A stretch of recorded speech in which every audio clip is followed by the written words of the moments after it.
Assalamualaikum class, hope you all are fine. Today we'll do the exercise of Unit 6, the Kai's Vision and Pakistan. What is denotation? Denotation is the literal or dictionary meaning of words. For example, the word snake in a dictionary will have the denotative meaning scaly and legless. The denotation therefore refers to the most basic or specific meaning of a word. Denotative meaning वो होता है जो किसी भी word का dictionary meaning होता है, यानी डिक्शनरी में जो मीनिंग होता है. अब जैसे कि इन्होंने यहाँ पे एक एग्जांपल दी है स्नेक की. स्नेक का लिटरल मतलब है लेगलेस यानी बग़ैर टांगों वाला, और स्केली मतलब रफ़ यानी उसका जो उसकी बॉडी होती है वो रफ़ होती है और वो लेगलेस होता है. स्नेक एक जो है जानवर है, ये उसका लिटरल मीनिंग है. इसको जो डिक्शनरी मीनिंग होता है उसको डेनोटेटिव मीनिंग कहते हैं. लिटरल यानी जो हकीकी मायने होता है किसी भी लफ्ज़ का, वो डेनोटेटिव मीनिंग होता है. What is connotation? Connotation, on the other hand, refers to the idea that is suggested by or associated with a word. The connotative meanings of a word exist together with the denotative meanings. The connotations for the word snake could include evil or danger. It has the connotation of someone who cannot be trusted. Connotative meaning वो होता है जो हम किसी भी word के साथ कोई आइडिया एसोसिएट कर देते हैं, कोई आइडिया अटैच कर देते हैं. फॉर एग्जांपल स्नेक, हम जब किसी इंसान को कहते हैं कि ये तो he is like a snake, तो इसका मतलब कि वो हम उस पर ट्रस्ट नहीं कर सकते. इसका मतलब हम स्नेक की क्वालिटीज़ एसोसिएट कर रहे हैं उस बंदे की क्वालिटीज़ के साथ. यानी अगर हम किसी भी वर्ड को, जो कि अब कोई इंसान स्नेक नहीं हो सकता, उसका लिटरल मीनिंग लेगलेस और स्केली है डिक्शनरी मीनिंग, लेकिन हम जो आइडिया एसोसिएट कर रहे हैं, मतलब snake is a dangerous animal, वो एक डेंजरस जानदार है और वो हमेशा नुकसान ही पहुंचाता है, उससे कोई फ़ायदा नहीं होता. तो लेकिन जब हम इसको एसोसिएट करते हैं, जब हम किसी इंसान के लिए यूज़ करते हैं, तो इसका मतलब है कि वो इंसान हमें नुकसान पहुंचाएगा और उस पर हम एतबार नहीं कर सकते. हम कभी भी स्नेक को एज अ पेट नहीं रख सकते हैं क्योंकि वो हमारे लिए नुकसानदेह होता है. तो कॉनोटेटिव मीनिंग वो होता है जो हम किसी भी वर्ड के साथ एसोसिएट करते हैं जिसका लिटरल मीनिंग नहीं होता, जो मुहावरतन हम कहते हैं, उसको कॉनोटेटिव मीनिंग कहते हैं. कॉनोटेशन पॉजिटिव भी हो सकती है, कॉनोटेशन नेगेटिव भी हो सकती है. ज़रूरी नहीं कि कॉनोटेशन हमेशा नेगेटिव ही होगी. बहुत से ऐसी चीज़ होती हैं जैसे कि फ्लावर का लिटरल मीनिंग तो है कि वो एक रोज़ है, एक प्लांट है. और जब हम किसी को कहते हैं she is like a flower, her lips are like flower, तो इसका मतलब होता है कि शी इज़ वेरी ब्यूटीफुल. ये पॉजिटिव कॉनोटेशन है. अगर हम कहते हैं उसके लिप्स बिल्कुल फूल की पंखड़ियों के जैसे हैं, दैट मीन्स कि रोज़ जिसका बेसिकली रोज़ रेड या पिंक कलर के लिए फेमस है, तो हम इसका मतलब होता है कि उसके लिप्स रेड हैं या पिंक हैं, तो हम उसको एसोसिएट कर रहे होते हैं. तो ये आइडिया पॉजिटिव कॉनोटेशन में, जो हम किसी की तारीफ़ करते हैं या जो चीज़ अच्छी होती है तो वो पॉजिटिव कॉनोटेशन होती है, और जब हम किसी को बुरा कहना होता है या किसी के लिए कोई बैड वर्ड यूज़ करना है तो वो नेगेटिव कॉनोटेशन होती है. यानी नेगेटिव बैड के लिए, पॉजिटिव अच्छी या किसी की तारीफ़ के लिए. तो कॉनोटेशन नेगेटिव भी हो सकती है और पॉजिटिव भी. तो डेनोटेशन जो होती है वो लिटरल मीनिंग होती है, और कॉनोटेशन जो होती है वो एसोसिएटेड मीनिंग होती है.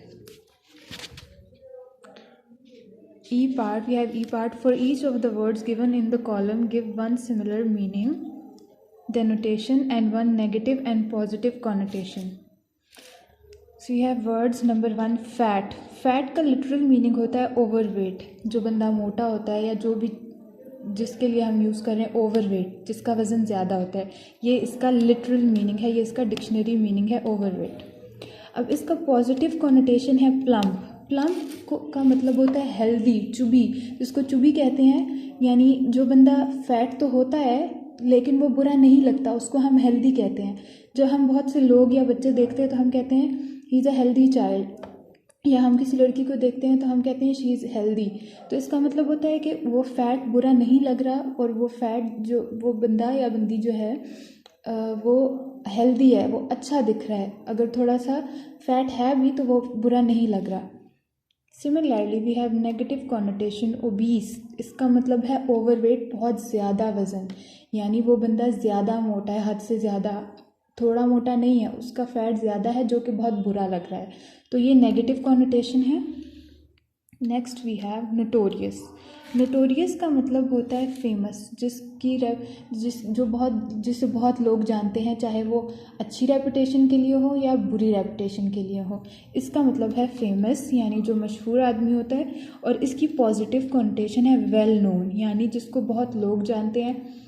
कुछ लोगों को लोग अच्छी बात के लिए जानते हैं, कुछ लोगों को लोग बुरी बात के लिए जानते हैं। इसकी नेगेटिव कॉनोटेशन है ऑफ इल फेम, जिसकी अच्छी रेपुटेशन नहीं होती है। कुछ स्टूडेंट्स होते हैं, कुछ लोग इस तरह होते हैं जिनकी बहुत ज़्यादा बुरी आदतें होती हैं, दे हैव बैड क्वालिटीज़, जिस वजह से लोग उनको ज़्यादा जानते हैं, बुरी चीज़ों के लिए उनको जानते हैं, तो उनके लिए हम ये नेगेटिव के कॉनोटेशन में होगा, लेकिन जिनको हम अच्छी चीज़ों के लिए जानते हैं उनके लिए पॉजिटिव कॉनोटेशन में होगा।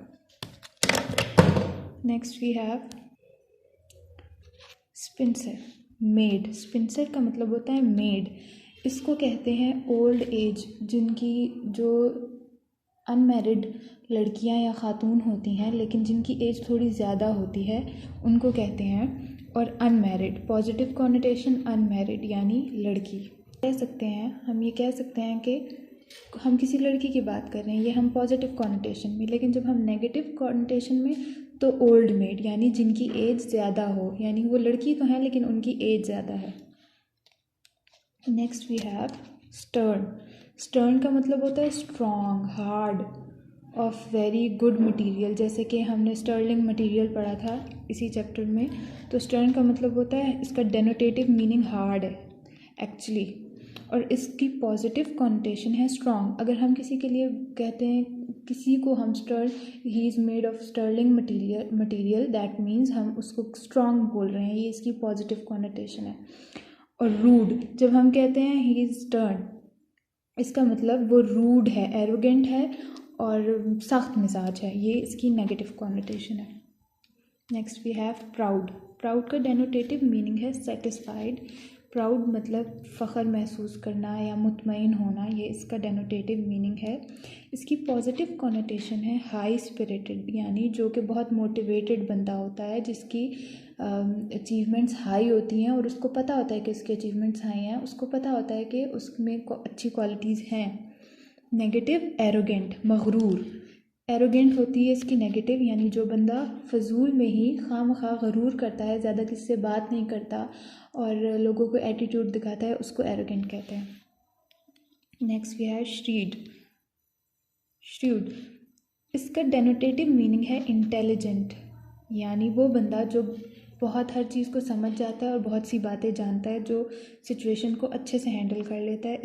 इसकी पॉजिटिव कॉनोटेशन है शार्प माइंडेड, जो हर प्रॉब्लम का सोल्यूशन इजीली निकाल लेता है और हर सिचुएशन को हैंडल कर लेता है। नेगेटिव कॉनोटेशन है क्राफ्टी, यानी चालाक, यानी कि हर किसी का से फ़ायदा उठाने वाला और अपनी स्किल्स को मिसयूज़ करने वाला। नेक्स्ट वी है इकोनॉमिकल। इसका डेनोटेटिव मीनिंग है लो इन कॉस्ट। इकोनॉमिकल यानी जो हम अफोर्ड कर सकते हैं। इसका पॉजिटिव कॉनोटेशन है गुड, यानी देखा जाए तो अगर जो चीज़ हम अफोर्ड कर सकते हैं, जिसकी प्राइस कम होती है, तो हम समझते हैं कि ये अफोर्डेबल है और ये अच्छा है। इसकी नेगेटिव कॉनोटेशन है लो स्टैंडर्ड, चीप, यानी अक्सर ऐसी चीज़ें होती हैं जिनकी प्राइस कम होती है, इसी वजह से कम होती है क्योंकि उनकी क्वालिटी या उनका मटेरियल अच्छा नहीं होता, तो लो स्टैंडर्ड चीज़ें इसकी नेगेटिव है। Next we have fail. Fail का लिटरल मीनिंग, जो डेनोटेटिव और डिक्शनरी मीनिंग है, वो भी अनसक्सेसफुल, यानी किसी चीज़ में नाकाम हो जाना, अनसक्सेसफुल होना। पॉजिटिव कॉनोटेशन है, जब हम फेल होते हैं तो हमें कोई लेसन मिलता है, हमें कुछ चीज़ सीखने को मिलती है, तो इसके लिए हम लेसन को पॉजिटिव कॉनोटेशन में यूज़ करेंगे। इसकी नेगेटिव कॉनोटेशन होगी to lose something, we have lost something, यानी we might have lost an opportunity. हमने कोई चीज़, हम सक्सेसफुल नहीं हुए, हमारे हाथ से कोई जॉब निकल गई, या फिर हमारे जो है मार्क्स कम आ गए, तो टू लूज़ मार्क्स और टू लूज़ जॉब, और तो ये इसका नेगेटिव कॉनोटेशन होगा। You have to do this on your books That's enough for today. Rest of the exercise, we'll do rest of the exercise in the next video.